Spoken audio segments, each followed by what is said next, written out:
was so scared then. How's it going, guys? And welcome to the Deadman Season 3 finale. And what a season it's been. But before we get anywhere today, introductions are kind of necessary. So I'll be your host, Mod Archie. Joined with me, we have our co-host, Mod Merchant. Hello. And our two beautiful casters, Skidler and Ian Spam. How's everyone doing? Welcome. And our even more beautiful live audience. Pretty spectacular. Now, before we head into things today, what exactly are we about to watch? So in just a moment, you're going to be witnessing the final hour of the Deadman Winter 2016 Invitational. Now, every season what we do is we invite the top 2,000 players into a tournament where they have 1 week to build up an account, level their stats, get their gear, and then brutally fight to the death in the final hour. And the last person standing takes home $10,000, so there's a lot at stake tonight. Yep. It's a pretty spectacular thing, and we've actually got a video to run you through kind of the basics of how the seasons work, so let's cut to that. So what is Deadman mode? Well, Deadman mode is a more thrilling and fast-paced way to play old school. Taking part entirely separate from the normal game, we see thousands of new players come in each season. And that's because Deadman mode takes the game you've come to know and love and flips it upside down. Apart from the dedicated save zones, everywhere is dangerous and you can die at any given moment. On top of that, experience is gained 10 times faster than the normal game, and it's high risk, high reward, as if you die, you lose a percentage of experience gained in unprotected stats, and 10 of the most valuable stacks of items in your bank goes to the player that killed you. Now, after giving players 1 month to level up, we take the top 2,000 players and drop them into one world where they all kill each other and the winner walks away with $10,000.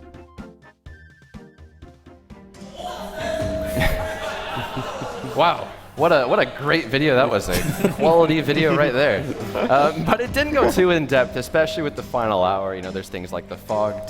Sure, the fog is one of the main things that makes the final hour so special. Essentially, what we do is all safe zones are pretty much disabled, and then the fog, which will hit you for quite a lot of damage if you stand in it, will slowly herd everybody towards one final area. We keep this final area a secret until the final hour is already well underway, and once people are in there, there is a brutal fight to the last man standing. So the fog is pretty key. Yeah. It sounds like some people have got to the carnage already. But Yeah. You know what? Let's come back to what is Deadman mode. This is kind of needed. I think we have introductions necessary for our streamers on stage. So joined with us on the very far left, we have Nightinator. Woo! Yeah. All right. Nightinator is a bit more of a noob compared to the rest of these guys. She's played 2 seasons, and unfortunately she was wiped out by Robert last season. Guess who's next to Nightinator? That's Robert.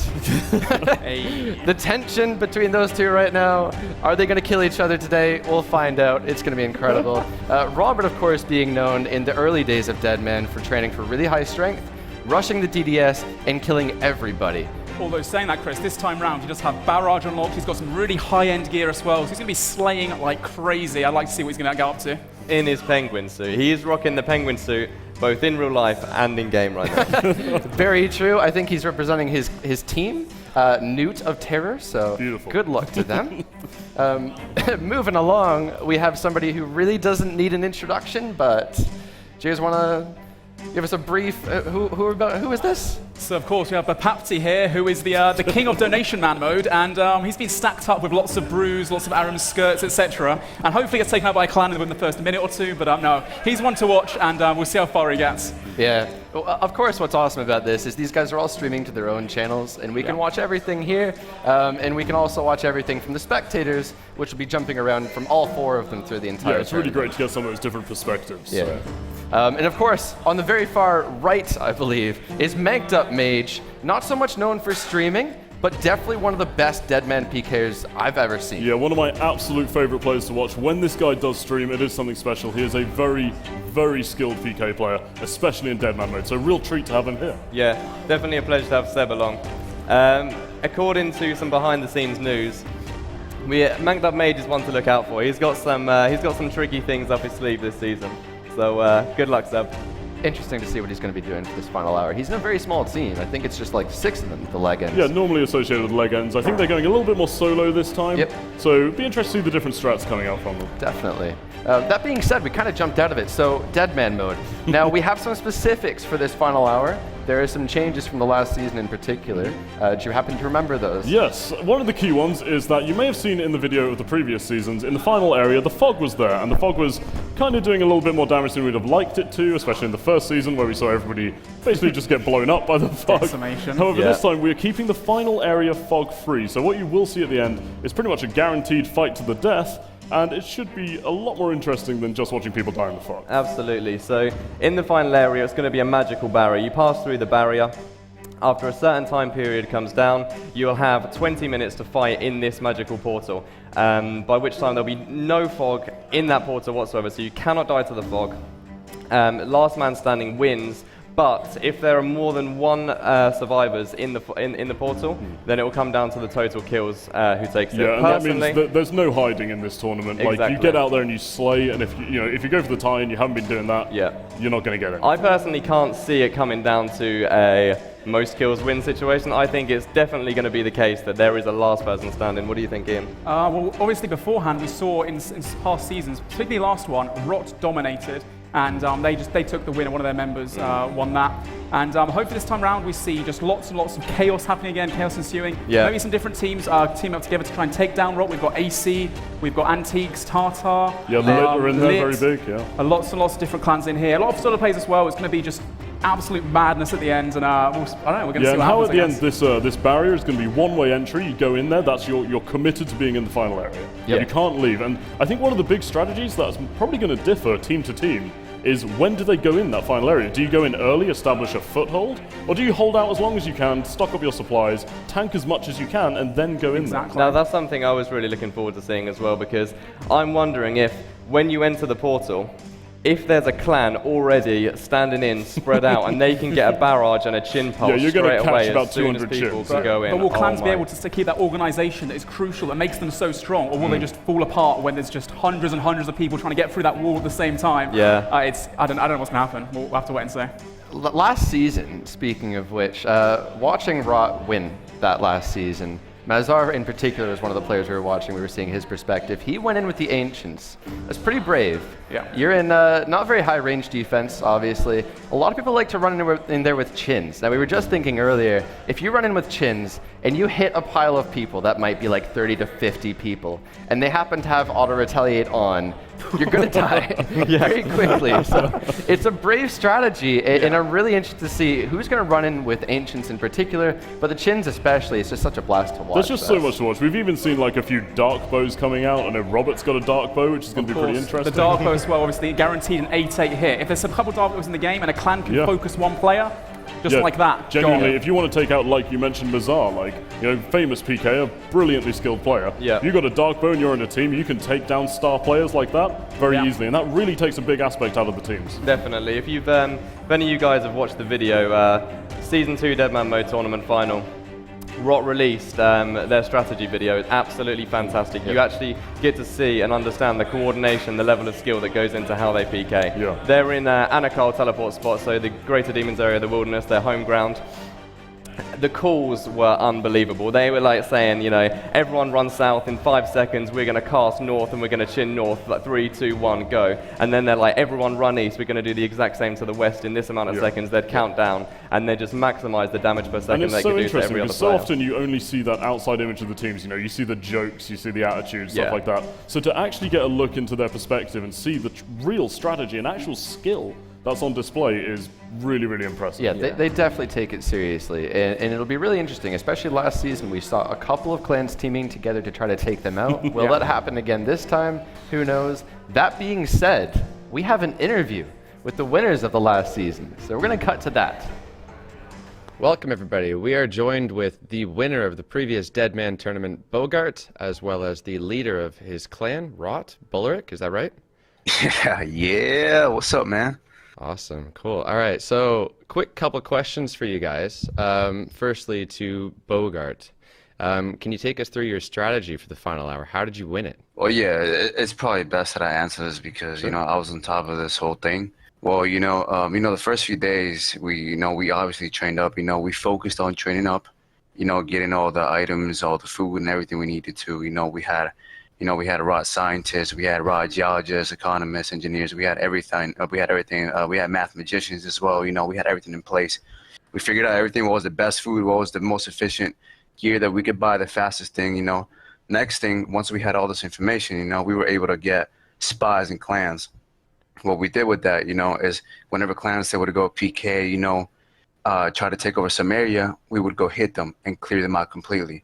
We cleared out a bunch of clans like this. You know, we completely weakened them before the final. So we did this. We took over the mall. We took over so many other places.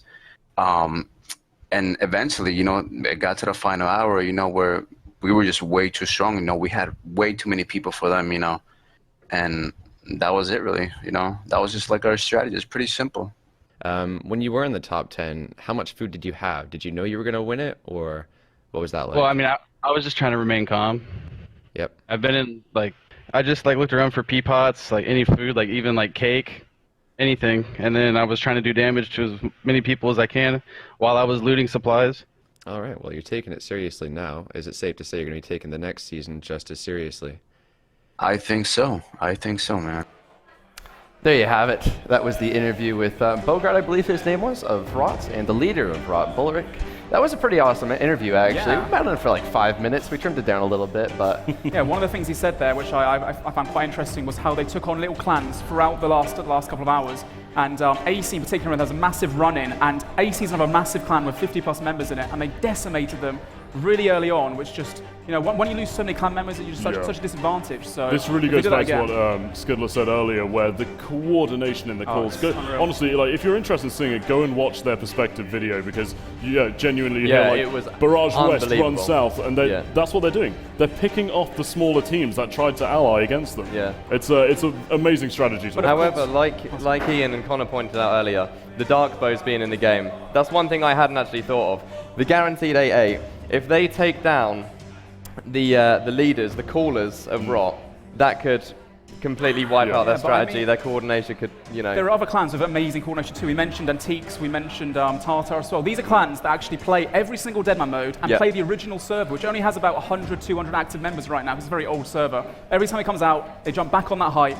And they, you know, they're just the same level in terms of I mean, skills. there's been names that have, you know, been floated around Deadman mode, like you say, since the original Deadman mode. Like, AC, Lit, Antiques, all of that. So it's not just Rot. There's so many teams that can pose a threat. But the skilled solo player, especially, you know, if they start banding up, you get 5 or 6 star PKers going together, they're going to cause some damage. Yeah, I mean, we've got 3 of them on stage with us. I know Robert, Brody. That's so hard. 3 of them.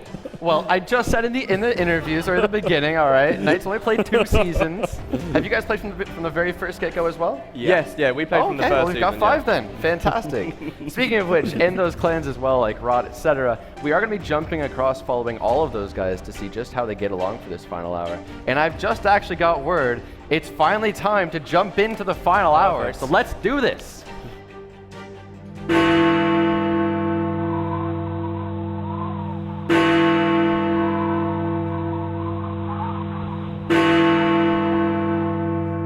The final hour is about to begin.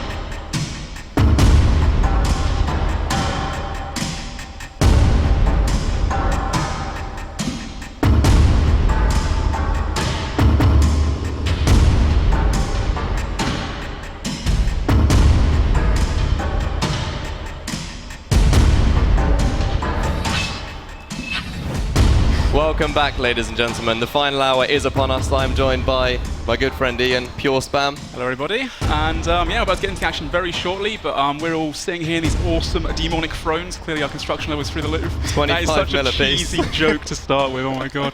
But yeah, so right now all the players are just walking around, and we'll get into the action, like I say, very shortly. And as the fog is released, the action will just kind of get more and more and more. Absolutely, it's going to be really definitely interesting. a fast-paced thing. Really interesting to see what happens at the start of the game.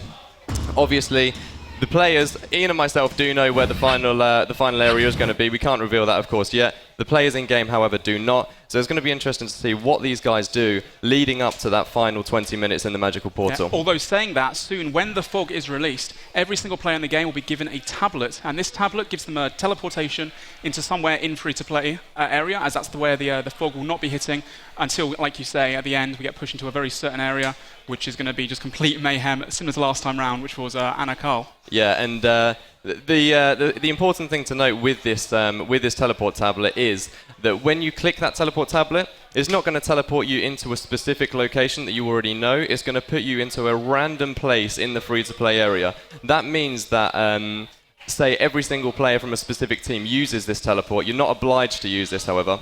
But if everyone does use this teleport, they're going to be scattered around the map. They're going to be vulnerable to being attacked by other team members, by solo players in the game. So we could see a breakup of teams with this teleport tablet. Yeah, potentially. And like right now, as you can see in the background, the reason why players are fighting right now, not conserving their supplies, because if it comes down to the end and there are players left, not just one solo player, it will come down to who has the most kills. So an interesting strategy. Solo players can take this. We've been talking about the clans and how well they've done in previous seasons, how organized they are, and just how destructive they can be. But a solo player still has the opportunity to take it if there's several people left at the end and if they can survive that long. Here we see in the background, this is the Not clan. It was Newt of Terror or something Newt like that? of Terror, the penguins That's chilling the in the sheep pen there. And that's an interesting strategy as well. I don't know what they can really do inside the penguins, but well, I mean, everyone knows they're there now. Literally. Sorry about that, Robert, but good luck when rock come and hit you. So I'm looking around now. Obviously, the lower level players are going to get hit off very quickly. It's quite a nice strategy, actually, for these high level players. You see there, the range cape running around, trying to take out as many people as they can. And the lower level players really don't really stand a chance, do they? I don't know what their strategy is going to be, but running around aimlessly probably isn't going to do much. Obviously, outcarried right now is Multi, so you might see people teaming up. But right now, we've got the Ham Hood versus the Dorgashan crossbow.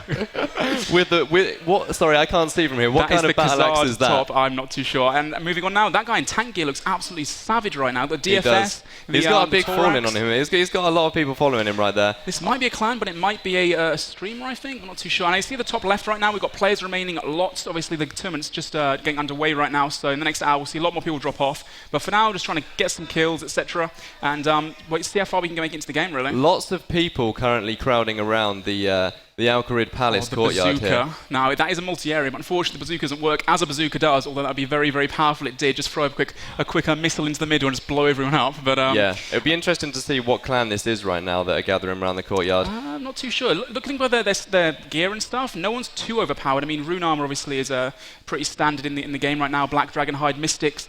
The Barrow's armor compared to this armor is just unreal. Absolutely. The defensive bonuses that Barrows gives in comparison to Rune, and as I'm sure Adam knows, especially the Rune chain body is just so much greater. Not quite up to par, but as you can see in the background, so obviously the only thing with having better gear, the Barrows gear, is he might be a target for opponents. Like, let's say a clan sees a guy that's wearing Arams or something. Absolutely. He is a threat. He has that extra damage output. He's got extra defensive output. Clearing him out of the game first would be a definite thing to do. So I'm not too sure how that's going to go for the certain players. That guy's got an attack cape, I think. Is that a 99 attack cape? Yeah, that's two 99 capes we've seen already. And they 110 combat stamina? That's almost a maxed Trimmed. account. Oh my god. So obviously the tournament came out on Monday, right? And they've had the last 5 days to just sweat out RuneScape all day long. Everyone's dreaming, at home. But people's sleeping schedules are absolutely obliterated right now. I think Adam was sleeping 3 hours a night, he said, and there's been a lot of other players that do it as well, not necessarily streamers. Yeah. But yeah, these high levels, they've been sweating out the whole week, and it's all come down to this final moment. And I guess we're going to see what happens soon, as that little clan of level 110 is a short team, a really small one, but there's a lot of power behind that. You know, a couple of level 110s can definitely beat a bunch of level 70s. So definitely, and vice versa. If there were a small clan of level 110s and they get bombarded in a multi-area by a low-level team, we've seen it with the Hey Boys clan in the past. They absolutely wreaked havoc in Alcarid. Again, organization. Right there we saw Spark Mac, who I believe has an army of tribesmen, as he likes to call them, behind him, walking around. Not sure how he's going to fare with them. I think as a streamer, obviously, you've got a little target above your head. Everyone wants to be that guy that says, "Oh, I've killed Boaty," or "I've killed Spark Mac." Yeah, and it's good to see Spark Mac making sure he's a fair distance away from the cooking guild. Especially after last time round, Elliot. Anyways, moving about, and he's got some nice gear as well. DFS, obviously, the Guffin's helm, etc. And I'm seeing lots of whips. Yeah, whip obviously 85 slayer requirement. Of course, the last 6 days have been accelerated experience rates. No one can get to these combat levels in the short amount of time which you'd like to be able to do. Yeah. So 10 times experience has meant that even though you have to play obviously 20 hours a day, you can get really, really far ahead. And players like Spark Mac have made the most of that and are just going to stomp all the lower levels. This is another clan, not too sure who this is, but they've all got the dragon on and the rune. Nothing too overpowered there, but they're trying to snipe off the little lower levels, trying to get some kills. They don't want to deplete too many supplies, so as we've seen quite a common occurrence there, as we see the guy with the whip just taking out the no armor guy. There are a lot of high level players with really decent gear just taking out a lot of the players with minimal or no gear whatsoever. Yeah, exactly. That way they just don't deplete any of their items. Another thing to mention, actually, last time round we did see a lot of clans avoiding combat towards the end, although saying that, Rot did explain that they went into combat with AC and they tried to kill as many clans off as early as they could. Interesting to see if they do that same strategy again, if they try and get into combat early on, but usually it's kind of a slower paced start. We've got 800 players remaining now, which actually is less than half the original that started. Yeah, 1,200 players have been wiped out already. Yeah, exactly. So obviously Alcarid right now, this is north of the multi-zone, away from any banks, really far away. If a clan wanted to hit this clan, they would be jeopardizing a lot of their members. It is a very risky strategy. So if Rot, for example, was to come hit these guys, or AC, or another clan was to come and fight them, they would be committing to a win or death situation. Yeah. They can't really get away from that. And obviously, Absolutely. If you're enjoying the stuff in the background right now, who do you think is going to win? Make sure you tweet out #Deadman on Twitter, and we'll get some tweets up on the screen as well. Absolutely. Make sure to use that hashtag Deadman. You will appear on the screen for us, and we can see what you guys are up to, how much fun you're having in the tournament, and how well it's going for you. Yep. And at the bottom right now, we have the tournament viewer, which as you can see is one of what the J-mods are currently controlling right now. We have Ronan and we have Jed who are controlling this. Myself and Elliot are just sitting down, relaxing, and just on our commentating. thrones. On our thrones, exactly. It'd be good to see some of the where some of the streamers are, what everyone's getting up to on the solo side of things. If we could switch to Nitonator quickly. And that guy's got no chance whatsoever getting destroyed by that clan. That's the power of clans. Obviously, in a multi-zone, everyone can hit simultaneously, and that damage just stacks up very, very quickly. Yeah, the rune chain didn't really give him any defensive bonuses there, did and it? that guy in Myth, for some reason, isn't getting attacked, so he must be a clan member of some sort. As I said before, the bottom right of the screen is the tournament viewer. You can see the combat levels, some of the highest levels in the game. We have Good Luck I'm Tom, 115 combat. We've got a few over 115s, 116s. Funky Mitten 6, another live streamer, Sick Nerd, who has been sweating out the game all week, and actually has an Abyssal Dagger, I think. He got that from Abyssal Demons, which is just a ridiculously low drop rate, and he couldn't get his whip, so he has to settle for the dagger instead. Korean girl as well. Korean girl, one of the members of Rot, 121 combat. Oh my. Yeah. So a little talk about Rot's strategies, or rather Korean girl, how he can get so high in the game. Basically, he's been able to get, oh my god, actually Adam in combat. We'll get back to that in a second. Adam is going on a rampage here. It looks like he's in Lumbridge Swamp with the big frogs there. He's taking a battle here where he's going to, by the looks of things, take some damage, but... It takes off the helmet, but doesn't take off the shield. What's that about then? The guy's going to try and get away. Obviously, the safe zone is just northeast from here, so if he can get away from this, he will be okay if he has to run to Lumbridge.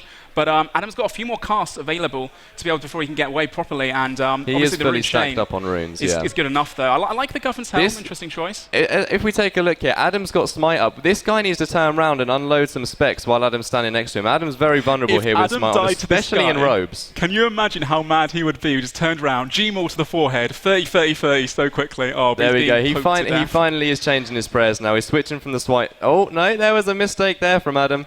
He can get taken out of the game here. He has been enjoying his Budweiser, so maybe that's affecting him. I think the guy's listening to us right now because there's a spec being unloaded, but not quite enough to take Adam down. The 0-7, obviously. The guy's much lower level. Also right next to us is the rune altar. So if they've got a talisman to get into there, I imagine Adam PKing down here probably has his escapes planned out well. Yeah, you think so. If he doesn't, then this guy could easily get away, but I think it's all over for him. I can't imagine he's going to be able to tank this. Oh, never mind. that could have been death. That could have been death. That He was on like, could what, have been 60 death. HP? If that guy's got a decent strength level, 30, and that would have been game over for him, to be Adam honest. needs to keep his distance here and make sure he utilises the step unders, as we've just seen there. Perfect. Also, obviously, now Adam is in a pretty scary situation. If he's been wasting a bit of food, the guy's been hitting him. Not very much, being said, but he has been taking a couple of Adam's supplies up. So if one of the clans or one of another solo member finds Adam now in Lumbridge, so far away from a bank, he's pretty screwed, to be fair. I don't know how he's going to go away from this one. Obviously, there's the kill, there taken down, and probably the first pure. of many to come as well. And moving straight away, trying to get away from there, doesn't want to get clan to come hit him. I imagine he's running straight to the bank to resupply his brews. No, he's bruised. He didn't have many on him. He did not have many on him. The brews that he was donated. Anyway, looking here now at the Al-Kharid Duel Arena. Interesting place to have a 1v1. This is very interesting, actually. We can see that the player on the right is utilising the smite flick on his crossbow hits,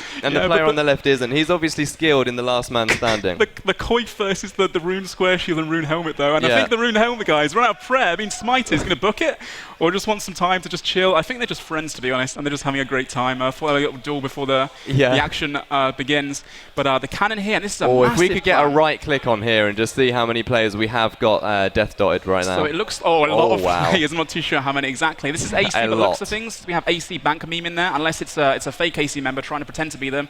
Guy on top, we've got Verax Brassy, and we have a Dragon Medhelm. So gear, pretty reasonable. But the death dot is just west of Al-Kharid Bank. Now this area is actually, I think it's single. But just to the east, it might be multi, it is single. Just to the east, we have a bank, obviously we can re-get supplies, and also we have the multi area, so yes. they don't have to engage, they don't want Something to point out here in Al-Kharid is the shops where the furnace is and where you can tan your hides. Those areas that you run through, they are multi-combat, and you can quite easily get X amount of players, tens of players death dotted on one square, and you can, when you're running through Al-Kharid, just get absolutely one hit by the, bone crossbows. Exactly. Bone crossbows even. And we see the what is that? Is that the something battle axe? The leaf-bladed battle axe, I think it's called. Yeah, and that thing hits like a truck. It's it's got a bigger bonus than an abyssal tentacle, actually, a bigger strength bonus at least. So these guys having a little Edgeville-related fight. Guy on the right, obviously in much better gear in terms of defense bonus. Although no, they both got some rune legs as well. So he's going for those combos, but both just protecting melee, being very careful. With the melee protection up, it's very unlikely these guys are going to die unless they have a dark bow or some kind of other ranged 2H weapon. Unless now he goes for a Gmaul spec or something. Nope. Yeah, and you know, and just judging from the way these guys are fighting, I'm going to assume that they're not actually members of a clan. They are in fact solo players, because it would be so unlikely that two members of a clan would stand in a bank like that and 1v1 each other indefinitely. Yeah, no, exactly. The main focus here for the clans is to make sure they have as many supplies on them as possible. They're grouped up together. They are safe. They're away from depleting any resources unnecessarily. Yeah. And they want to make sure in that final area they are completely stacked to the brim and have as many people backing them up as possible. So and as we can see here, Ian, sorry to butt in there, the guy in the Rune Medhelm, look at his hand. He is wielding the black chin chomper.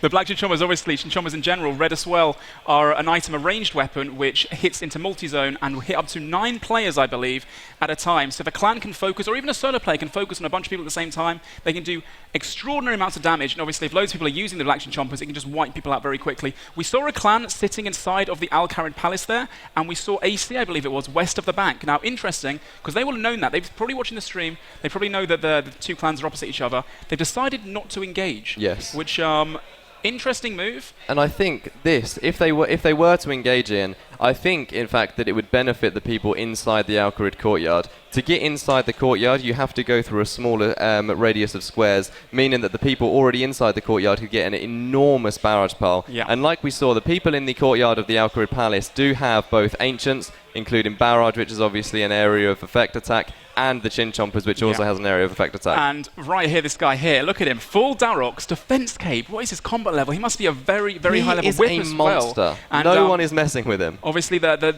good thing about Darox, if he gets low HP, you can hit these crazy hits, up to like 90 damage stats. I hit a 90 on stream 3 days ago Oh with my my Darrock God. axe. Did you get the kill? Absolutely. Of course you did. It was a 504 XP drop, I believe. my I had no God. idea what it was going to be. Insane. 90 for the kill. Center of Varrock as well right now. We have a guy in full Arims going in with the hybrid, actually, trying to take on this other guy, but... Good luck, I'm on Tom. Oh. I know good luck, I'm Tom, actually. I think we have fought a fair few I times. think, is he stream? I think he might stream. Not too sure on that one, but he's been training Slayer, I believe, the whole way through, which is how he got that whip and how he funded all of the gear he's got. The Aram is obviously one of the best items to have in the game, the best mage defense gear anyone's going to really have in this final. That guy's in full Torag's, I believe. The Torag special effects. Again, what is the Torag? I think Tom made the right move there. I think to avoid continuation of that combat was wise. He's in Arim's robes. He's obviously stacked on gear. He's got great stats, and he's got great amount of damage he can do. His opponent right there had Protect Melee up the whole time. We've got a hit going on right now and he was in multi, and AC just clinging to the bank, trying not to get into the multi-zone. Obviously, a bit to the north is the single zone. If you stand in single, you can hit people that are in multi and not get hit back in multi. That guy sadly perishing. No, just about surviving. He's is unfrozen managing any to dank. second now. He can get away now if he runs. But the amount of zeros, oh man, that's excruciating for the team doing the damage. I know, but there's only like 3 a blessing people on him, for the though. man tanking. I'm honestly surprised that not more of his friends have come to help him, but I don't think they care too much. And we've got some Blood Barrages coming here as well. Obviously, Blood Barrage heals you a percentage of the damage that you deal, so which similarly is to the, strange because none of these players seem to be taking any damage. So to deplete soul runes by using blood casts doesn't really make much sense to me. Yeah, I mean, he might have a finite amount. Obviously, runes are quite hard to get in the tournament because everybody wants them, and they've only got 6 days to prepare for this final. So for all we know, though, they've got tens of thousands of soul runes. Well, yeah, we don't know. We can't see the inventories. You're right. Looking around at the bank again now. Obviously, this is multi right now when they bank, so be careful. Darkbow in the corner, as we spoke about earlier. Darkbow hits a minimum of 8/8 or 4/4 if protection from range is hit. So you can't hit any zeros with it. If a few people have a Darkbow, that could be some, a definite KO. You could wipe out some of the most powerful players in the game, regardless of their defense gear, regardless of their prayers. As long as you have enough people with a dark bow hitting them at exactly the same time. Look at this clan then. Is this DI, I believe? I saw a DI member in there. I think GHJFF is another streamer. I'm not 100% sure on that one, but I recognise the name. And I'm just walking about there at Al-Kharid as well, very close to the other clan. They might come into contact. Wielding the Chronicle. This poor guy with his blue D-hide body and his leather boots, just chilling at the dual arena spot, not trying to engage in combat. And a few more fights going on here west of Varrock. The smite is up, but obviously a bit further west is multi. Is this guy going to get lured into a multi-team, or is he going to disengage? This could be disastrous. Oh, no, he he's not going to risk it. He knows. was not falling for that one. But does the guy even have a team? Probably not. He's just duped the guy out. Nope, he doesn't have a team. All he's doing is just trying to get away, just hanging about with the West Bank. And just not worth the risk, is it? Running into multi in case there is a team there. It's a really good way to escape. If you have no other means of escape, and you're a solo player, running towards multi, although it's a risk in itself, if you know that you're going to die regardless, take that risk, because a lot of players will not follow you into multi. And that doesn't just go for Deadman mode, that in fact goes for the the live game of 07 as well. Yeah. If you're being hit in the wilderness and you run into multi, a lot of teams will not follow you because they think it's a lure. Yeah, they're worried about it. Looking at the top left right now, we have 650 plus players remaining, and don't forget you can tweet us, #Deadman. We've got our City of Dust, who has just said, final in progress, so freaking excited to see Boaty OSRS die. You may get your wish if we can jump back to him in a bit and see how he's been doing. But my friend here, the Winter Sod Master with his fire-making cape and his DDS, and he got the Phoenix. He got the Phoenix. Did you say the Phoenix pet? Yeah, the pet. Talking about Phoenix pet in a second, here's Adam at Draenor Village. Is that a clan above him? No, it's Alfie, who was stacked up on hundreds of brews, I believe. No fault of mine. Anyway, we have Gingerphobia, obviously Boaty, getting into combat here next to the bank. The guy can re-gear and restock items, but he's much lower level. So the question is, will he get unfrozen in time? Will he be able to make it to the bank? Or will Adam pick up another kill, which goes towards his final kill count at the end, which may guarantee him the winner of the Deadman tournament? It will do, given the case that there are multiple people alive after the 20 minutes. Is he out? I don't think that would be the case, he's out. though. He's out, and he can't bank because of the 2-second timer. So GG, straight on to the next target, onto the low levels. Like he's I said before. massacring the the DDS 23-24. I can't quite see that into the 34 Puts whip. up Prey Mage. No, he's not. He survived it. What the? How is that possible? The Wizzy hat coming in with that defense bonus, which is negligible, but nonetheless, he got very, very lucky there. He did indeed. So yeah, like I said before, trying to get those kills to try and jump into the final, so he can get the most at the end and potentially pick up that $10,000 grand prize, which is what all the players right now are working towards. The staff bash, Adam, we expected much better from you. Come on. What are your predictions here, Ian, on Adam? What do you think is going to be the fate for Adam? We spoke to him earlier, and he said to me, I want to go out there today, I want to get as many kills as possible, have as much fun as I can. Yep. And He's doing that right now. We've seen him kill a couple players now, and he's just going up and down the ladder right now, trying to select a player out. Yeah. And we'll get back to him in a bit. So I think winning would be a tall order, definitely. Yes, no, definitely. I think, well, Adam, yeah, probably. Could we get a right click on the bold fellow in the Arams, please? He's got some nice gear, He does. That's why I wanted to see, yeah. Back to Adam, back to Adam. He's changed targets. He can't be running up and down the stairs. He's gone to his friend, smited him out. Can he get a DDS spec in? Is that a DDS spec coming in? Nope. I personally, and obviously this is something that we were pointing out in the Lumbridge Swamp battle with Adam, he has to be very, very careful with that smite prayer up. Yeah. I think he's going to get caught by someone with a DDS. Or a Gmaul. A DDS or a Gmaul. Adam's going to be not paying attention. He's going to be focusing on his own damage per second. He's going to be standing there in his robes, and before he knows it, it's a 30-30 on his forehead. He's going to hit the floor. But another kill has been claimed by Adam. Got that key above his head now. And looking at West Bank, someone's using a fire wave, I believe, with full non-mage bonus. Not sure that's going to work the for Black him. D-Hide. He's still splashing. He's training up that mage XP. Are those some coins on the ground there? Is that the... This is something... okay, right. The strategy's coming in. Ooh. Would you like to explain, Elliot? Yes, so... earlier, Ian and I were discussing some, some sneaky strategies that people may have up their sleeves for the Deadman Mode final. And one thing we discussed is if you've seen the previous Deadman Mode finales, there is copious amounts of loot on the floor. In that final area, you can see cash stacks, food stacks, armor stacks, anything from whips to salmon.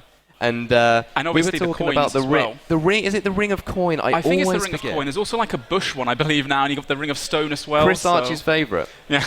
I remember he was notorious for walking around as a bush. Yeah, definitely. So, I mean, that might come in handy hiding in the corner, but when that end zone is released and we know where we're gonna end it off, I'm not sure if a ring of stone will save you, because I think there'll be chins flying everywhere. Adam's still trying to get some more kills, clearing up Draenor Village. Just to the east here is Multi. I'm pretty sure Adam is aware of that. The question is, will he pursue? If this guy runs east, Adam might think, no, it's too risky. This guy might have a clan. It might be a lure. Adam's smart like that. Well, it's kind of. And this is something I want to point out here as well. When you're in great gear with mage bonus and stuff, something that you really, really want to look out for is fighting people that are in bolt gear. So you've got the Black D-Hide on, the big defensive shield, the Granite Shield in this case, and then the bolt.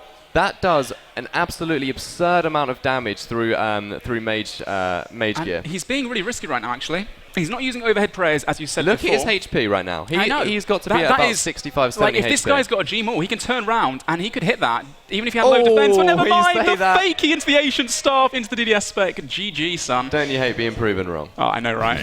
Literally. I think we're like the only people right now that are rooting for Adam to get killed nice and swiftly. Only kidding, man. Good luck. It's the risks. The risks are too dangerous for my liking. I can't wait to see him die. I mean, anyway, back into Al-Kharid. Galakheim Tom, actually, 115 combat, East Bank Varrock. We talked about him earlier. Yeah. A very high-level player, and he's got a few people behind him, also very high levels. Who's this? 99 defense cape. A few players. I think Seb as well, Manked Up Mage, who is currently live streaming from the event itself. He has also gone for that tank strategy. He's put all his time into getting very, very high defense level and a bit of range as well, just so we can survive for those last few minutes and maybe pick up the win. We'll see what Seb has up his sleeve, because there is some news that it is very, very sneaky, although Ian and I are ignorant to this and we do not know what's going on. That's right, Of course, if you are a Twitter user, make sure you do tweet us. #Deadman to get on the screen. We've got Switchblade on me up at the top here. Deadman finale and pizza. Tonight is a good night.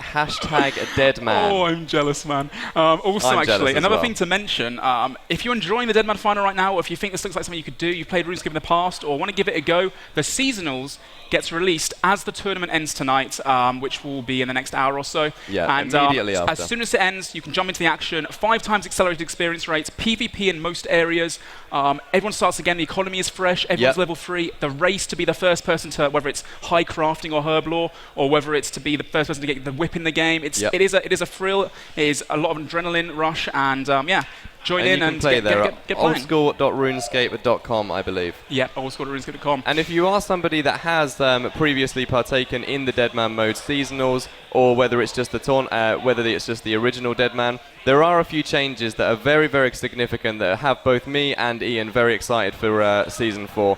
The main one for me personally being the gear cap, the gear lock. So if you've played previous seasons, you'll know that people can rush Ancients. I know that myself, Skill Specs, Manked Up Mage, and Eggbeard actually managed to complete Desert Treasure in Season 2 in 24 hours. We had it on the first day. it was a very, very hard sleep-deprived night. But you can still complete the quest. You will not, however, have access to the Ancient Magic Spellbook, and that goes also for Barrows as well. You see people that that have access to, you know, Carols, Torags. They have insane defense bonuses. It makes it very, very hard for people and players in the game that, people that go to work, people that don't have as many hours free to play, you know, 18 and maybe even more hours a day, they'll have a chance to catch up with those players. And if you'd like to talk about the accelerated XP rates upon death. Yeah. On death. Oh, yeah, of course. Another change the next season. Obviously, the seasonal is 5 times experience rate. And when you die, you lose half of your experience in any skill that is not protected. Now, you can protect 2 combat stats and 3 non-combat stats. So by protecting, if you don't protect the stat and you die, you obviously lose a lot of experience in it. But this time round, to help you get back on track, there is a double XP rate towards that level. And yeah, it is a lot of fun. And even if you can't PK, the last week I've been doing herb lore and crafting and just skilling in a bank, making some money, having some fun. So feel free to do that. So you don't have to PK if you don't want to, but it is a lot of fun. Anyway, looking at Al-Kharid now, another clan walking about. Is that the Rocky You know what? pet? I was literally just about to say that. There are so many Rocky pets around RuneScape, and you know what? Well, I say it has me jealous, but you know, I don't think I'd want to get a pet in Deadman mode because it goes. Especially it goes. In the seasonals, after a month, or in this case, 1 week, your pet will be obsolete. It will be out of the video game. Gone. So all those people that have been that just shows the admiration I have for all these people that literally can sweat it out for a week solid. And so many people just love the game mode so much. You play for a week and that's it. It's gone. Your account is wiped. You can play 20 hours a day. It doesn't matter. It's gone afterwards. Look at the amount of players hoarding outside of the Jewel Arena right now. I'm wondering if this is a clan or if this is just a lot of people. It has to be a clan. The similarity in gear, I think, gives that away. Well, it's all basics, Mystics and Rune, but they're not fighting each other. So exactly, not too sure. Obviously, hashtag Deadman to tweet us. Geordie's saying, amazing quality stream. Can't wait for the Bapap to die, though. Yeah, Bapapti will die soon, hopefully. We'll see. We'll be catching up with him again in a little bit. I think that's 2 out of 3 Twitter comments that we've read who have shown excitement for Adam death. dying, I know, right? Maybe they've been killed by Adam himself. Ginger feels good, man, in the chat. Oh, my God. And the chins are being launched. Look at this. We have an ambush. Clan action. This looks like it was DI or the GHGFF clan that was being led by him. And actually, they're in single to the east, I believe. There must be a single spot. Have they figured that out? Yes, it is. That is a single spot. Yeah. So not quite in multi yet. A bit to the west is multi. So very interesting strategy. They attacked them prematurely by the looks of things. They were throwing the chins and the area of effect cast, so the barrage, and realised, I think, that it was doing absolutely minimal damage to the players, so they backed off. The clan that backed off definitely outnumbered this other clan. So 100%. I'm wondering, why didn't they engage? Because if they had more members, they could probably win in a 1v1 situation, and if the other clan wanted to run away towards a bank, it would be through multi, unless they went to Duel Arena Bank, of course, but that's much further away. I think why, perhaps, would be because I think there's a clan actually over in Al-Kharid Bank. Oh, and if they were to deplete supplies on these they'd be in a bad situation members, as well. They could get hit, caught off guard, but the amount of numbers here right now is absolutely incredible. We have a 1v1 here. Back to Adam. Adam just casting on this poor gentleman in Draenor. He's backed off. He's going to go get some more supplies out the bank. And by the looks of things, the fog is starting to come in now. So you can see, starts off slow as well. Yeah. And I think this a notable change to this finale is that the fog is going to be coming in faster, and it's going to be doing a lot more damage than it has done in the previous tournaments. If you get caught out in a members area or an area where the fog is hitting you, there's the rock of the Ring of Stone. Oh my God, we were expecting to see that there, weren't we? Yeah. But looks like Adam has just killed someone with the sounds of things. Not too sure there, but the audience screaming for him. So maybe he's died, actually. That makes sense too. Anyway, back west of Al-Kharid. This clan, like you said before, waiting there, and he's gone. That guy's stuck in the fog. Is taking a lot of damage. Yeah, he's kind of screwed now. If he gets caught he has here. to run. I think he is now out of the fog. He is okay. He's got a key. Oh, and Nightinator has fallen. She has fallen, unfortunately. I think we're going to find out in a second the replay potentially of how she fell. She looks dumbfounded. What happened, Knight? Oh no! Is that her dying there? Was that her account? It was a Hey Boys style ambush that occurred in Al-Kharid there. She got destroyed, and the coins being picked up as well by that player. Not that they can use them right now, but yeah, Gigi's Nightinator. Obviously, as Chris said before, she's not a PvPer, but she had a lot of fun. Adam getting destroyed. Look at the by damage the fog. he's taking. He needs to move, and he needs to move now. Is he out of supplies? Oh no, he's fine. He's fine. He's managed to get away there. That would have been a really, really sad ending to what has been so far, just non-stop action by him. And I am fairly optically impaired, but it looked like 32 damage being done. Am I wrong? I think it was 10 to 20, I believe, at the time. Okay, right. Well, things, but apologies for my poor vision. no, it might have been, to be fair. My vision's pretty bad too, to be honest with you now. But yeah, walking towards Lumbridge right now. Looks like the final area hasn't been announced yet, I don't believe, but they are walking towards Al-Kharid. That seems to be where everyone's moving towards right now. I think it's fair to say that the final area will be in Al-Kharid. We can reveal this information, but to exactly where in Al-Kharid, that's obviously classified. We can't give that out right now. No.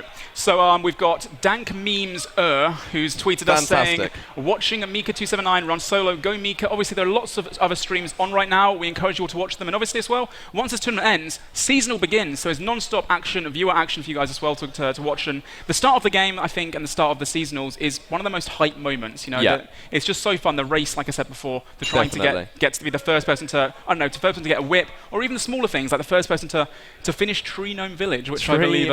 Tree Gnome Village. It's one of the most annoying things, is you have to wait. Well, you know, it is one of those things. You do have to go through a lot of multi-zones where the battle's taking place between the gnomes and the Khazar troopers. I remember it was last seasonals, actually, Ian and I, we trained our magic up to 30... For the fire. No, it was, I think it was 13. We just used Fire Strike, the most basic spell, which is not hard to get. We just sat in multi, where all the little questers were walking past. Everyone that tried to complete Tree Gnome Village suffered a painful death.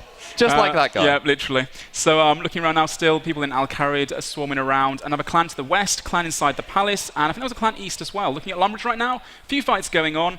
We've got the gate, and this guy is crying to death because Adam is about to take his life. And yeah, can he get away though? Unless Adam catches the freeze now. And the fog is hitting. So is Adam going to pursue or is he going to move? And that's something that we mentioned earlier. Like I said, the fog is going to be coming in a lot faster, and Adam's about to die. Obviously, the gate itself is one way. You can't get through at the same time. Everyone running in to the start zone. Look at the carnage we're seeing right now. The amount of players, like I said, the fog's coming in much faster. We just saw Adam perish there into the fog. I think Adam did just fall like that. I'm not too sure there. Al-Kharid right now, absolute chaos going in, and I believe the final area is through that gate right there. People trying to walk in, but you can't all get in at the same time. The clan that was sitting there at the start, inside the palace, what a great strategy. Guessing it was going to be there, and they've got the advantage right now.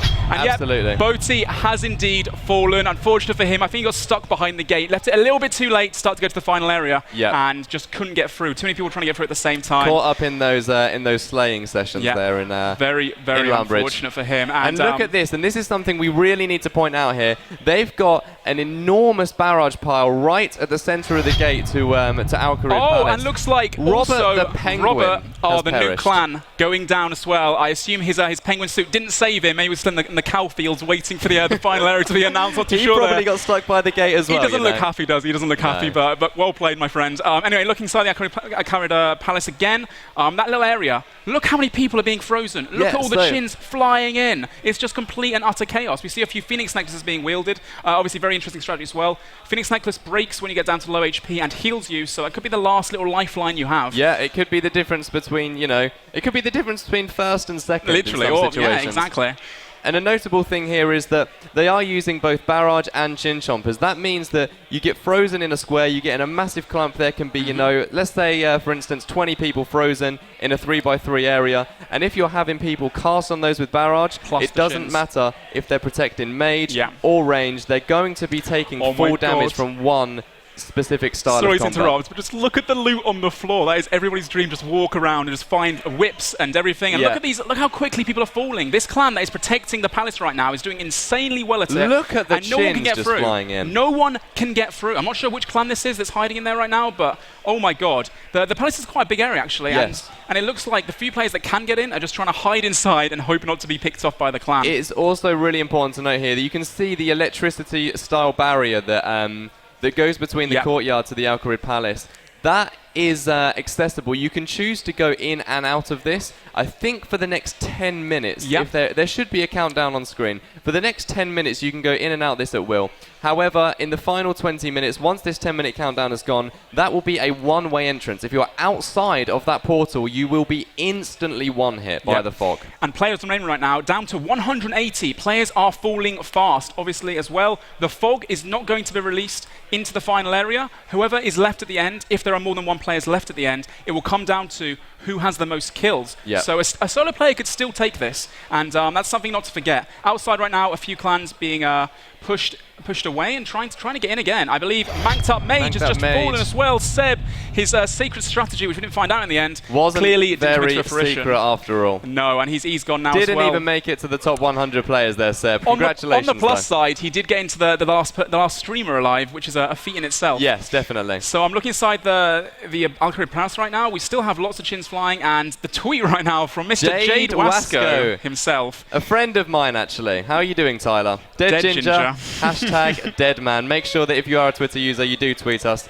How are you doing? Hashtag Deadman to get on the screen. Hope you're all enjoying the tournament. DFS on the floor there. Why has no one picked that DFS up? Oh, that is the best shield. Oh, it's not charged though. It won't be charged. It'll be the same as a mithril. I'm not too sure, but it's not very good It's at all. either a mithril kite or a mithril square. Everyone's screaming at me right now. At the bottom right is tournament view. As you can see, the highest level players and the highest HPs in the game. So we have a couple of level 107s, a few level 112s. We've got Mazar. Mazar is from Rot. I do recognise that. Moni, another live streamer, still in it to win it. Yeah. Korean Girl, another Rot member. So yeah, it looks like Rot are probably still trying to Mazar and Korean take Girl it again. being two of the most prolific members of Rot. Very good in leadership skills, particularly Mazar, as far as I'm aware. Yeah, yeah. Like I said, if you haven't seen the video that Rot released of their previous tournament win, go and check that out. You really get to see the strategies and the skills and the coordination that comes into play when they are in the final area. Yep. It's absolutely fantastic. And looking to the northeast right now, another clan seems just waiting. They're not going in just yet. They're letting all the lower levels getting picked off, waiting for a few more people to be killed, right until the last moment they possibly can to go through that barrier and then take on the clan. Absolutely. So it is just chaos in there. Everyone prey range. Interesting. Most people have chins. Not many magic users. Obviously, you've got lower defense bonus with magic. You have to do Desert Treasure. Got to get 94 mage for Ice Barrage as well.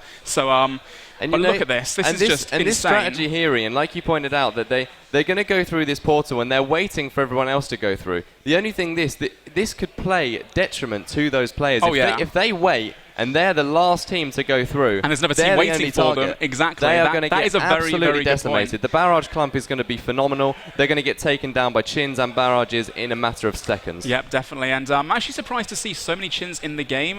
There's a lot of players that actually are using them right now. Pretty much everyone has noticed that. Obviously, in the last few tournaments, it's always ended in the multi-zone, and this is no exception right now.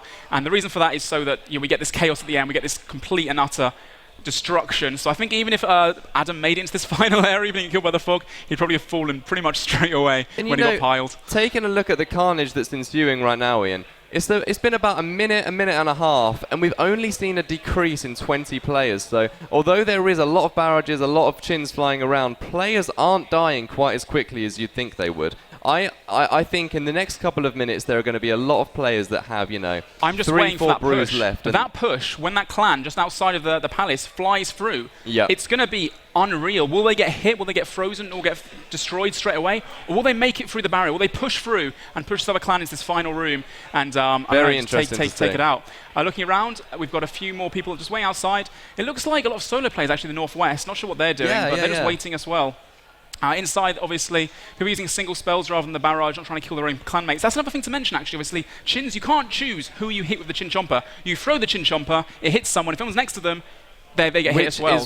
Exactly, which is why it's so imperative that clan members have good leadership.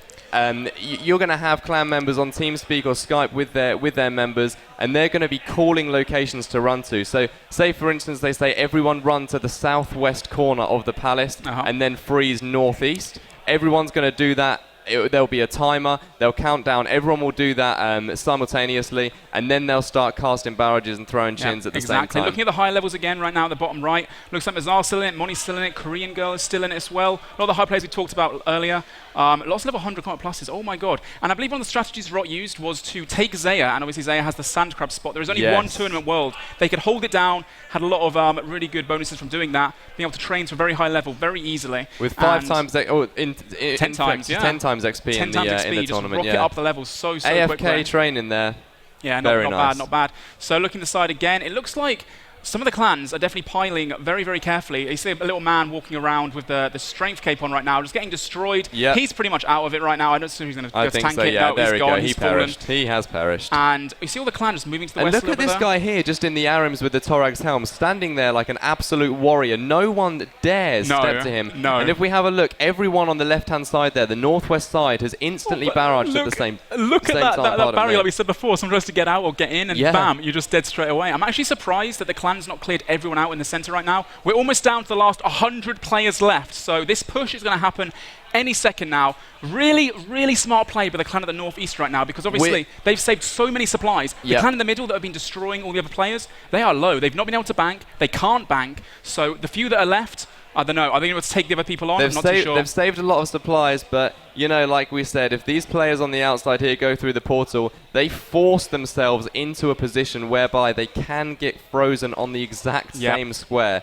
So they put themselves in a very, very sticky situation by doing that. And I don't think it's going to be long now, Ian, before the final 20 minutes are here, where everyone outside of that portal does get one hit by the fog. And I tell you, I think it's pretty clear right now. I don't think it's going to come down to who has the most kills. I think these last 100 players are going to battle it out until no man is left, apart from obviously their friends, their clanmates. I agree. And such. I can't see it coming down to this is actually insane. I think we've pretty much done it now. Have they killed everyone? There's maybe 1 or 2 players left, but both clans looking pretty similar amounts of people left. Yeah. Although, like we said before, they've lost a few in the middle there.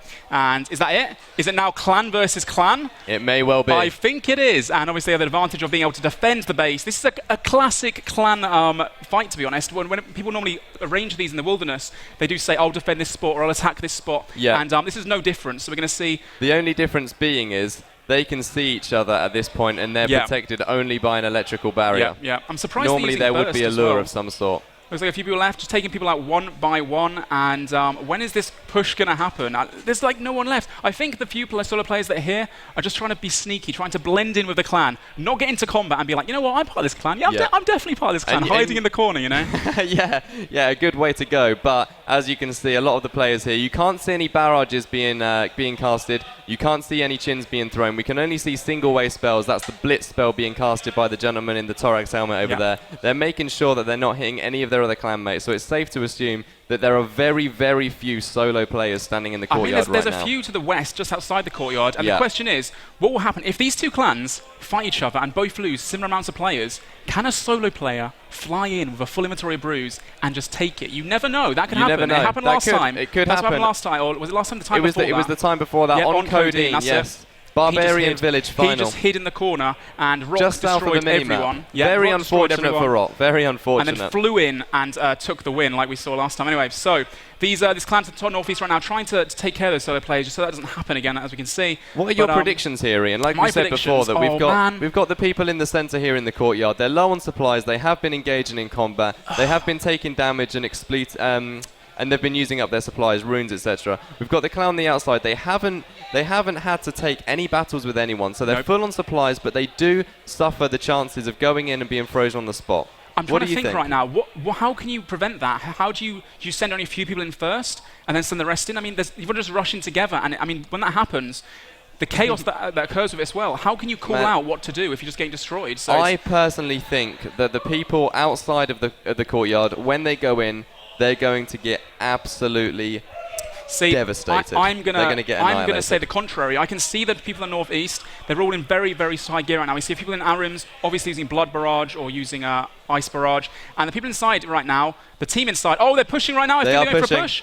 Are they going for a push, potentially? And they pushed in. Here's the clump. Look at the stacks, and you just can't do anything. Once Look you get at hit that. there, How many players are dying right now? We're going to see this. We've gone down to the final 100 players. You might be right. Look at the chins and the barrages coming in right now on that one square. The amount of players that are going to be dying in the next 30 seconds. I think one of their own clanmates actually got stuck there, got in the pile, got frozen, couldn't do anything, just had to be perished within a couple seconds right there. And I don't know, are they going to change strategies now? Because it looks like they've lost a lot of players. You have to run into the Alcarid Palace right now. Everyone outside is getting instantly destroyed by the fog. Lots of players outside just died. One hit to the fog. And looks like the clan side, like you said before, is winning this one. I'm not too sure, though, but they've definitely got more players left. People just standing still, idle, just waiting there. And that's it. The push failed, unfortunately, for the clan waiting outside northeast. Still no confirmation on which clan this is left over right now. It's anybody's 30 guess. players just died, Ian, if you take a look in the last 15 seconds there. So and let's have a look at some of the players here. We've got, I can see already a few Rot players left. We've got Mazar left, obviously, like I said. And Korean an Girl incredible too. leader, So Korean Girl. Rot Nico as well. Yeah.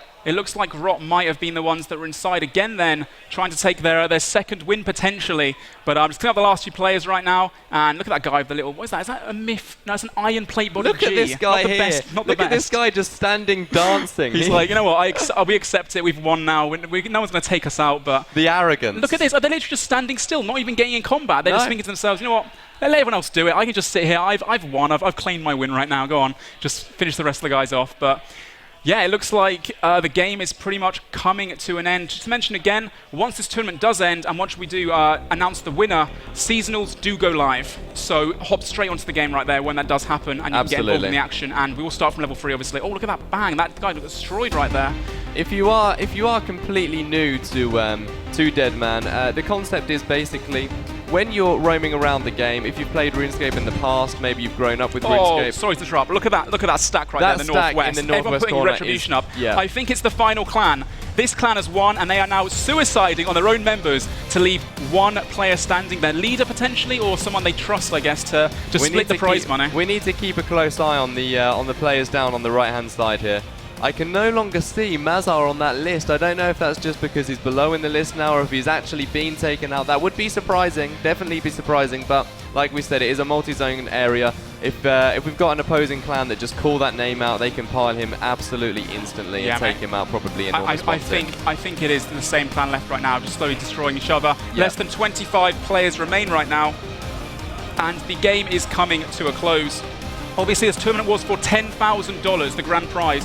Whether the team decides to split it or take the win for themselves, we'll have to wait and see. I mean, there's always sort of that element of mistrust. Yeah, absolutely, mistrust and temptation, isn't there? No, definitely $10,000. Once you've won that 10,000, you know, anything can happen. Right, We've so seen that in the past. Again, players slowly dropping, just killing each other off right now, and we will decide. Well, we'll be told who the winner is shortly, and we'll head down to the couches also very soon. What we can see most likely that will be the case is, judging by what we're seeing on the screen right now, like Ian's pointed out nicely, that is the case that probably one team is left here. They're suiciding their own members, and they're going to leave one player alive, and that player is probably going to be one of the highest ranks, if not the leader of the team. They are obviously going to be the most trusted person in that team. Exactly. Yeah. And I'm just looking right here. Really interesting strategy. Just to go over that again. They waited, didn't they, inside the area? Was this the team that waited inside? I really don't know. Yes, it was. I think it was. So they were in combat the whole time. They were destroying all the solo players, all the other clans. That is just unreal to me. They destroyed everyone. I think with the depletion of their supplies, whilst they were fighting in there, really speaks volumes about their coordination. Yeah, no, their definitely. level of tactics and their skills being shown in this. There's a reason why they won last time, and they've won in several times before as well.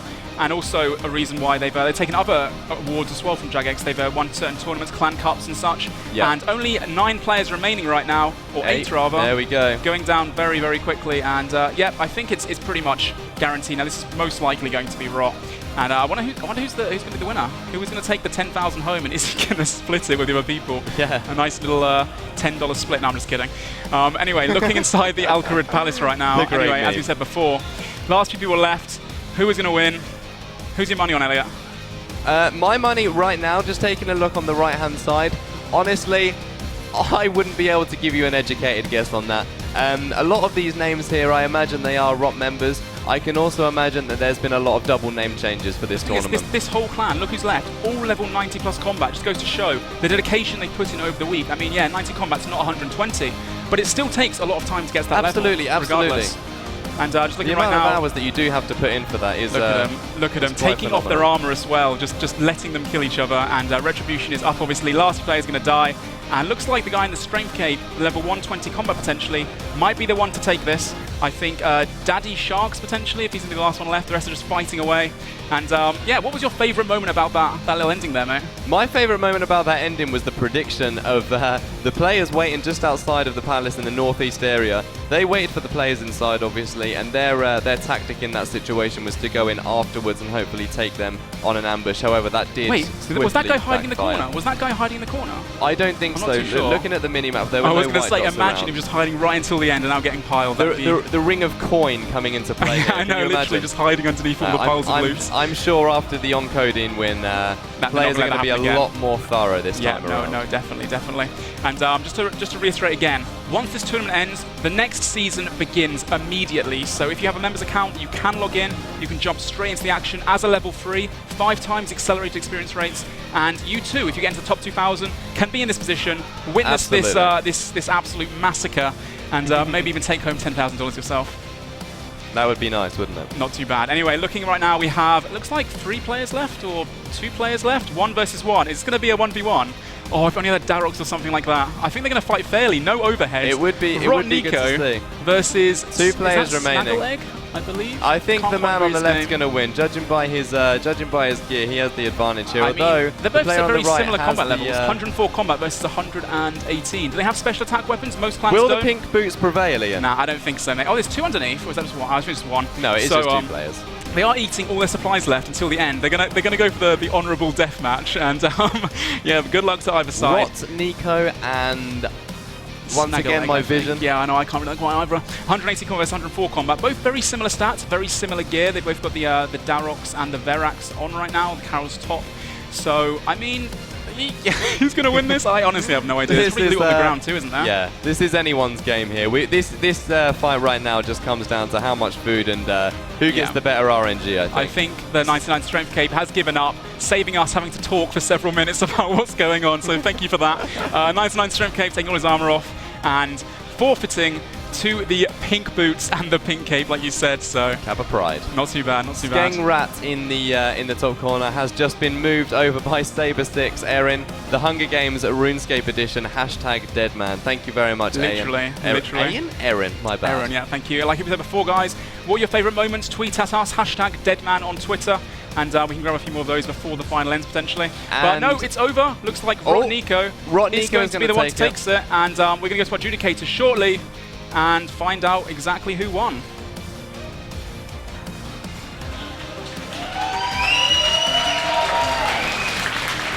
Right, Perfect. so what a final that was, Absolutely, Elliot. absolutely, Interesting. yeah. So just talk about quickly about what just happened there. So as we saw, Rot staying, I think it was Rot, staying inside the Alcrid Palace, taking on clan after clan. Definitely the smartest move they could have done. Although it seemed like it was a risky strategy in that situation, they did stay inside there. They did use a lot of their supplies. They depleted their resources, whereas the team outside on the northeastern side, I believe, they managed to keep all of their supplies. I'm but just surprised. when they come in, instantly barraged, instantly chinned. I was going to say, I'm decimated. so surprised. I honestly thought they'd be able to tank it. I thought they could get through the gap and spread out really quickly. You were wrong. But no, the power of barrage and chinchompers is just undefeatable, as Rot has shown again, as they have done previously. And Adam's death, just to recap on that as well, he was doing so well, taking off all the noobs. Well, you know, I thought he was going to get specced out by not keeping an eye on his prayers. That is the sneaky DDS at 40 HP or something, but he died to the fog, unfortunately. His Twitch chat will never forgive him for that, for dying. Not even getting through the Alcrid Gate, not even making it to the last area. Anyway, guys, we're going to watch a quick replay of some of the best moments of this tournament right now. Head back to the couch, pass over back to Chris and Connor. Thank you very much for joining us. My name is Pure Spam on Twitch, or Ian, and this is... I've been Skidler. It's been a pleasure. Thank you very much for tuning in. Take care. Take care. All right. All right. Woo. Wow. What a final hour that was. So I hate to say it, but Rot wins again. I think that's the moral of the story. Do you hate to say it though? Are you sure you no, hate to they say deserve that? it. You love they deserved it. I like Rot. They clearly deserved that. They were very well prepared. I think it was kind of common knowledge amongst many communities playing this tournament in specific. There weren't many final areas left to choose from. No. We always go for a free-to-play multi-area. We've gone from Falador to Barbarian Village to Greater Demons, now eventually, of course, to Al-Kharid. Where we choose next is like a very difficult, actually, decision. It's going to be a big decision to make. However, here we're seeing Bodhi on his rampage in the highlights. Yeah, Bodhi was providing for some incredible content. It was absolutely tragic watching I mean, he him told die us to that earlier, he fog. was like, I'm feeling sadistic, it's going to be a massacre. And he definitely lived up to that, I think. Probably had, well, I'd say he probably had the most kills. Oh, he was leading on kill count. When he was on his Was he? massacre, he was leading on kill count, yeah. Wow, it's impressive. The final hour, though. Wow. That was just incredible. Watching So, I mean, that here back, we're seeing exactly what happened, you know. We spoke about, do you go in early and establish the foothold, or do you wait late and try to keep your supplies? Rot went for the early foothold, nobody challenged it, and you can see, look at the chins raining in. I mean, yeah. One of my favorite things about Deadman is that. Look at the chin barrage. Well, you know, one thing I was kind of surprised, I'm not sure if anybody did, but the Amulet of Glory could teleport you into that palace, right? Yes. Yeah. Yeah. Did anybody use the I didn't Amulet of think Glory? so. I I didn't thought of think that to myself. talk about Through that. that gate was an absolute death trap. I saw a few on the floor, though. Man, so that would have been there may have been really, glory really tallies. fun. I didn't see anybody go in, though. Potentially, we'll see. What was your favorite moment of the Favorite final moment hour? was the end, just waiting, the anticipation when Rot and the other clan from the northeast hit each other. Yeah. I was like, we talking myself and Yeah, Elliot yeah, yeah. about it, whether they'd be able to get through the gate and be able to take on the clan properly, but no, they got destroyed so Yeah. quickly, and that was just so exciting to watch. I couldn't see them getting through that barrier and making it into a specific location where they'd be able to, you know, counterattack. Yeah, and it right really goes inside the into that palace. discussion we had, and those are the two different strategies. And Yeah. clearly, in this case, the early foothold was the one to do. It would have been extremely hilarious, though, like Chris just pointed out, if they had of all simultaneously clicked teleport Al-Kharid on their Amulet of Glories. right. That would have and been then, amazing. Yeah, Incredible. That's a taken really them by strategy. surprise from the inside. The inside ambush. Well, I'm really interested to see what's going to come up next season. Of course, next season is now live, right? People are already live. getting in there. Well, it's live within a matter of minutes. Oh, wow. I'm pretty sure that the devs are very quick with that. So. Yeah, it's a turnaround of, like you say, absolute minutes. So Yeah. if you like what you saw, or you'd even like a shot at your very own $10,000, do go play the next season. It is going to be kicking off immediately on Old School RuneScape. Yeah, like I said before, the best part about the seasonals is the beginning. Those first moments when you start in Lumbridge or Varrock or Ardy, planning out your map of route, you know, you can do quests, are you going to skill, are you going to train combat up? It's Yep. just, every decision is so crucial, and getting ahead of other players and going PKing at the start is just, makes It's the best great content. fun. It's the most fun, definitely. Especially when you're killing everyone doing Tree Gnome Village. That was hands down one of the most fun times I've had playing RuneScape. Oh, definitely. So we're going to quickly throw over in just a moment to Mod Archie, speaking to our streamers on stage to see how they met their ends. So take it away, Mod Archie. Sorry guys, I've taken the camera. I am joined with our 4 streamers, of course, on stage. We have Nightnator here. First to die? Yes, but with dignity. So it's totally fine. It's a very small amount of dignity. Not a lot, but still there. Yeah? How did you die? Okay, right. So I had a genius plan. It didn't quite go to plan. I had no idea that the key wouldn't work to get out of the area if you were sculled. I did skull myself while I was in the area. I made a fool of myself, really. But it's one of those things that you don't have a clue until you're actually in that situation. I don't think anyone would have known unless they've been there themselves. It's definitely not something you can prepare for. So you did make it to the final area. Did you get any kills? I didn't. Although, only if you'd class the fact that Robert was looking at me and then he died because he was talking to me. I'd class that. I'd take that. I'll take what I can get. Not bad. Any plans for the next season then? Plans for the next season, join Rock. That's Not a bad strategy. Thanks very much. All right, Robert. How did we didn't see much of the Penguin Clan Newt of Terror? I got a few kills in the final hour. Killed Cal Sound with Dark Base Spec. I took out a few people, but then I just looked away from my screen and Gas had killed me. I don't know what happened. It was very quick actually. A few kills though. You can't complain. I mean, well, you kind of can complain because you didn't win, but well, you didn't do bad. You didn't do as bad as Nightnator, so you know, well done. Any plans for next season, including Newt of Terror? Ancient isn't enabled, so DDS rushing everyone. First week, you'll be unstoppable. You're not going to get killed by entangles. Freeze won't help you. You're sorted. Beautiful. My absolute favorite Deadman content, personally, was watching him start out with the DDS and high strength, rushing everybody. Nobody had any idea. They were like, people are actually killing me. This isn't fair. Anyways, all right, let's move along to Bodhi. The dreadful Bodhi interview. How you doing? He's got some empties. I had a pretty interesting run there. I got slayed by the gas. I'm not looking forward to people telling me to complete Prince Ali Rescue in the future on stream. I mean, I died. Like, I had the most kills when I died, which I'm happy with. That's all I wanted to do. Normally I play a tournament is just to do as many kills as I possibly can at the end. And then I don't really play to try and win because I feel it's extremely clan-based, as we just saw. Apparently, Rot took the win. I feel it's extremely clan-based for a solo player to walk in. I mean, the first few tournaments, they're a bit all over the place, but now that Jagex are sort of perfecting the tournaments and they're becoming more balanced and fair, that's when the clans sort of can take the wins consecutively. We could see Rot take tournament number 5, we could see another clan take tournament 5 there, and then overall, I feel if a solo player can win one from now on, I'll be very, very surprised. It'd be very good to see, though. But no, my run went okay. I killed as many people as I really wanted to. I died to the gas, which is fine. And then I logged into World 45 and almost died again on the main Deadman mode server, so that could have gone bad.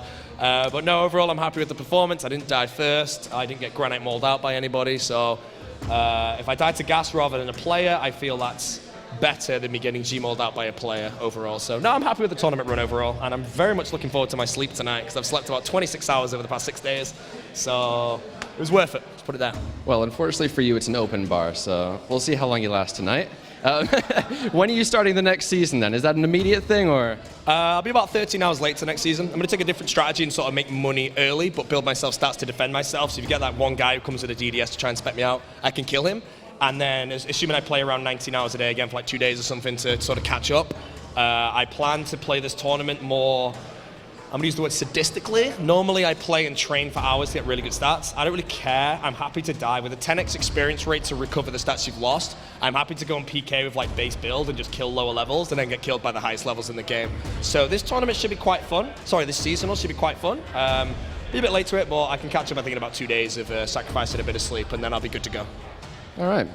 Well, as you said, we do have some massive changes coming with next season, and we're always looking for ways to improve the tournament and the next season in particular. So we'll see how you do with the next season. We'll see how the final tournament ends. Again, I have no idea where we're going to choose to end it, but we'll figure it out. Anyways, Manked Up Mage, one of the highest levels this Deadman tournament, right? You were on that list. You did really well. Low, but I had good stats, I think. That was my plan. So I didn't kind of like show myself. So people didn't target me. That was the main. You were like 90-something defense, no? Yeah. I was 98 defense, yeah. And how did that 90-something defense treat you? Did you? 98 defense doesn't counter fog, so did not too well, yeah. Didn't work against the fog. So you ended up dying to the fog. Probably not very happy about that. I guess it's a thing, so yeah, it happened. I'll have to adapt for next time, I guess. Not follow GL and Tom. That's my downfall, I think. So for next season, do you think you'd be better off joining a clan or a massive team, or are you going to stay solo? 100% massive team, yeah. It's the way forward for Deadman, I think. And again, are you going to jump straight into this next seasonals? You can start playing right now if you wanted to. Depending on what everyone else does, I guess. We'll see. But I'll play tomorrow, I guess, if not today. All right, well, hopefully we get to see more streams from you with Deadman. I really enjoy those. That being said, I think we're going to jump back over to our co-host and casters over on the couch. Thanks for watching. No, they're showing my white socks. He's joining us again anyway. So some pretty good stories from the tournament from our streamers there. Bodhi's Rampage especially was pretty special. We had a lot of great moments from that. I think a lot of risky moments though. A lot of risky moments. Yeah, the DDS coming out early on could have ended him, but it didn't quite. In the first 10 minutes. Yeah. We were both genuinely like, okay, well, Bodhi's got. Oh, okay, maybe not. I don't know how he pulls that off, but anyway. But I think it's that was a pretty well-deserved win. I think actually Bodhi raises a very good point where he says, as we perfect the format a little bit more, solo players are going to have to find ways to adapt, evolve, or die, basically. Yeah. And I think that's definitely something that we can look into for the future, because solo players should have a chance, definitely. And that did show that essentially clans are very, very vital to the winning process. Yeah, they're absolutely dominant in the end scenes, like we saw. There was only 2 clans left: the ones inside the palace, Rot, and the clan outside of the palace, who actually got obliterated as they went in. Yes, they like did. we predicted. They fell so quickly. I thought they'd get a bit of a fighting chance. They'd walk in, scatter a little bit, maybe take a few members out. It almost looked like to me that they started getting in, because I didn't even see Barrage just hit that instantly. Like, I think they started getting in, but maybe their caller wasn't in yet. because a lot of them looked a bit headless as soon as they got in there, because they just got decimated. Yeah. And it goes back to what you said before the tournament about the importance of those key people who basically are directing all of the action, because that's a big part of clan play. Yeah, the callers in the teams, the people that direct how everything's going to go, the people that say where to stand,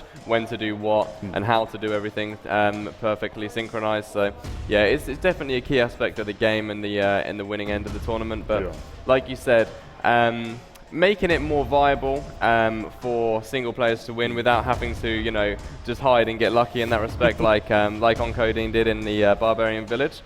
It's something definitely, it's food for thought, and it's something that should definitely be thought of and looked into. Just to add to that quickly, obviously in previous seasons we've seen clans getting really overpowered with Ancients and really high-end gear at the start of the season and kind of destroying the rest of the game.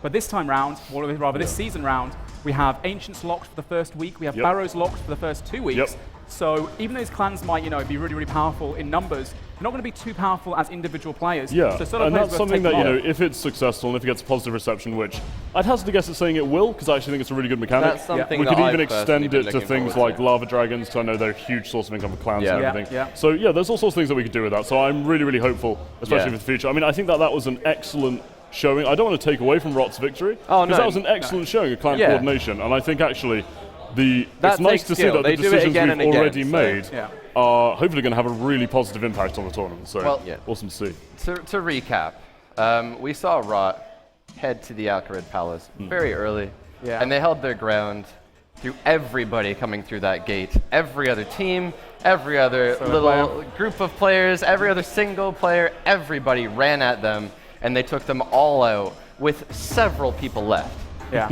Very respectable. Most of them left, to be honest. Lots of them suiciding at the end on each other. The retributions at the end are quite funny. We're always open to changes, of course, from the community. This entire game mode was derived from a community suggestion. So we'll see what next season offers, if they're able to change and actually win that one as well, or if it will be more of a solo player winning. Who knows? We'll find out next season. I can't wait. That being said, we have confirmation of the winner, and it was... It was, in fact, Rot Nico. So well done.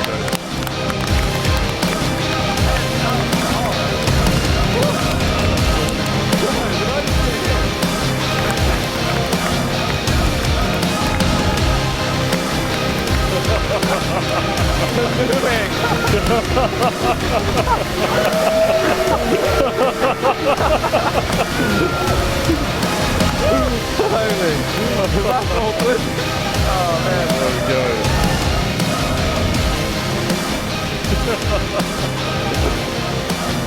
That's amazing. Oh man. Wow. So it's good to see that the infamous reign of terror get just as divisive. I'm probably happier about that victory than the audience here. You know what? Rot is in the most respected team to some. These guys. But there were some cheers in there, okay? There are also maybe some who have died to Rot. Well, but, we spoke about this earlier, actually, about other clans teaming together to take on a big clan such as Rot. Didn't happen this time round. No. But if anything, from that response from the audience, who knows? Next tournament might see AC and Antiques and all the other clans as well. Maybe. Tartard. So people group together and taking them on. So we don't know. Some rivalries to be settled there. Yeah, definitely. It's good though. Storylines being made. There's definitely some stuff to look forward to for next time. Can anybody topple Rot? Or can they get the triple? The triple would be pretty amazing. This has been absolutely incredible. I mean, I was just imagining seeing your name on a screen that big, the biggest LCD screen in UK. Is that right? In the UK, yeah. Massive screen, seeing your name with confetti dropping, live audience, streamed to however many thousand people. That's got to feel incredible. Yeah, you feel great, and then you get booed, and you're like, oh well, I've got $10,000. He's all right. That being said, guys, I think that concludes Deadman Season 3 finale. We'd like to kick things off with Deadman Season 4 strong, so we look forward to seeing all of you guys head in game and give it a go. Thanks for watching. We'll see you next season. Thank you.